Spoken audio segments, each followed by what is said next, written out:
Hey everybody, welcome back to RPG Imaginings. Today I wanted to share with you my copy of the Eldritch New England Holiday Collection, which I've actually had for a couple of weeks now. This was a Kickstarter that funded quite a while ago, and as Golden Goblin Press continues to work on various projects that they're on, this was the one that was most recently finished and got shipped out to me, and I want to share my copy with you because it's just a really great book.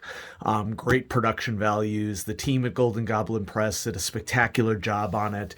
And if you are a new collector of Call of Cthulhu like I am, because a lot of people have come into this role-playing game over the last couple of years, Call of Cthulhu is in a modern renaissance right now.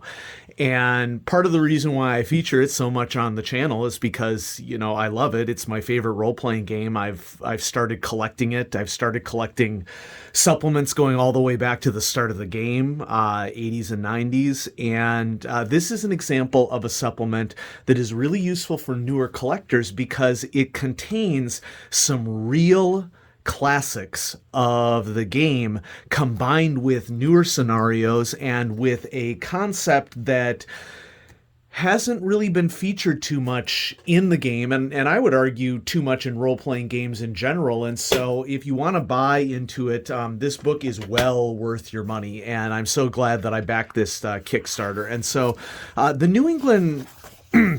The Eldritch New England Holiday Collection, there had to be a name change because after the HBO TV series Lovecraft Country came out a year or so ago. Lovecraft Country, the TV series, is based off of the excellent book called Lovecraft Country. If you are interested in the Cthulhu mythos, and if you're also interested in understanding how we could view the Cthulhu mythos in the context of social justice and really terrible human things that have happened in world society, I highly recommend that you read Lovecraft Country, and I haven't seen the TV series yet. Long story short, Golden Goblin Press had originally titled this book, quite logically, the Lovecraft Country Holiday Collection. But apparently now that copyrights have been gobbled up by HBO, they didn't feel confident continuing with that title. Nobody likes to be sued, and large companies can afford to purchase copyrights for things. And so there was a change to the Eldritch New England Holiday Collection, and so I totally understand why Oscar's team did this. Key things. Okay, so this book combines several classic tales written by Oscar Rios, such as Halloween in Dunwich and Christmas in Kingsport, and wraps it up into a framework of a family living in New England. And I'm not sure how much of the framework of this family was in the original products. I think that these scenarios were completely independent of each other.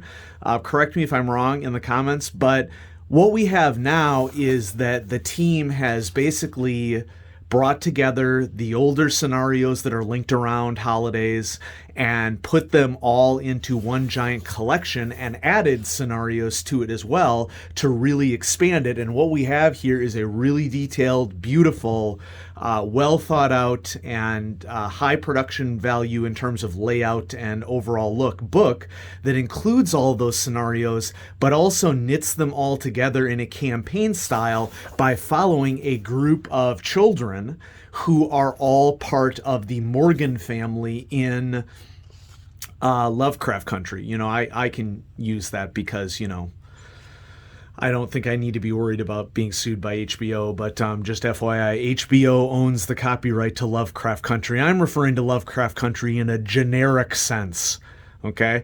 And so we take all the common towns in this area of H.P. Lovecraft's New England, and Dunwich, Arkham, Kingsport, Innsmouth, and we put them all together, and we have a family. Here's the Morgan family tree. I have very few criticisms about Golden Goblin Press publications.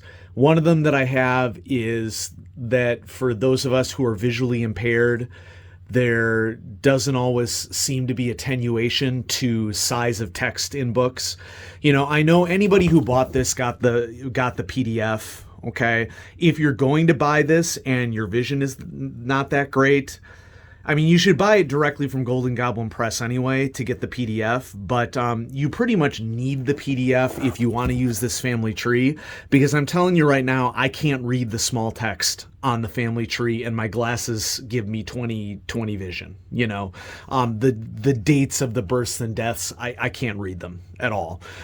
So that's just a little stretch that I have for Golden Goblin Press, is to continue to try to attenuate to your readers. Now, what I will say is that the text in the book proper is better than what I've seen in some recent releases. Like, I'm thinking of a recent Cthulhu book for Cthulhu Invictus that was released by Golden Goblin Press that just had teeny tiny text and was very, very difficult to read. This book is better, so do check it out. So there's details on all of the cousins and how they're related to each other, and probably what the best part of this framework is that every cousin is given a unique ability.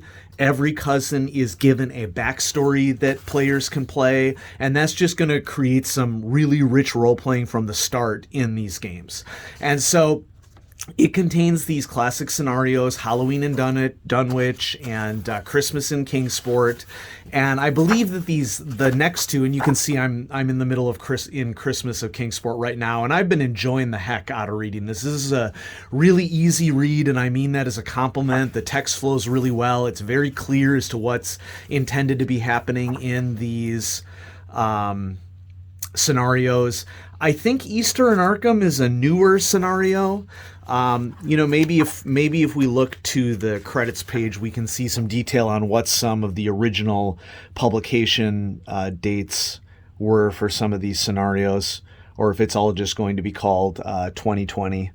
I don't see any of the publication dates of the original one. My understanding is that Oscar Rios had submitted these as a result of various monograph contests during the 2000s, and they had been on the Call of Cthulhu monographs, but now he's able to put them all together into an awesome book.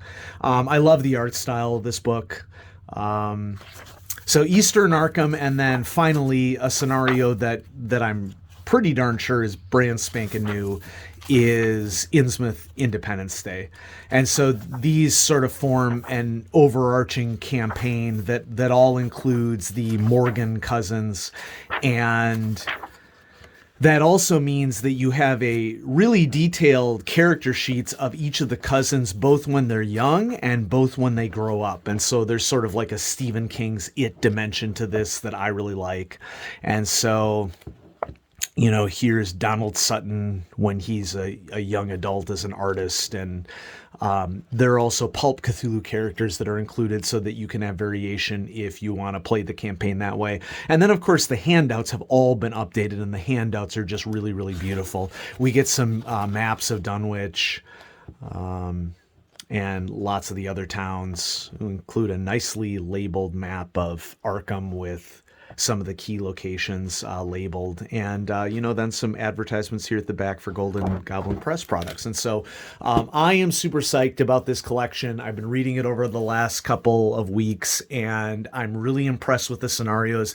These are really rich scenarios. These scenarios are going to take you minimally like 2 to 3 sessions, I would think, to run. I mean, it depends upon how long you play in an evening. I think each of these sessions is easily 6 to 8 hours of game time, if not more.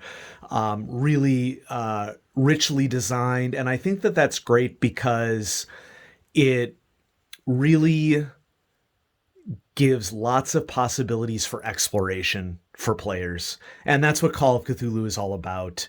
And the strange happenings are super strange and eerie, and dangerous and everything that you would expect out of Call of Cthulhu. I mean, there's a reason why several of these scenarios have long been modern classics, and were some of the things that launched Oscar Rios and his team as great writers and editors, and they have a company as a result of it. And so I just want to congratulate the whole team at Golden Goblin Press for turning out another great product.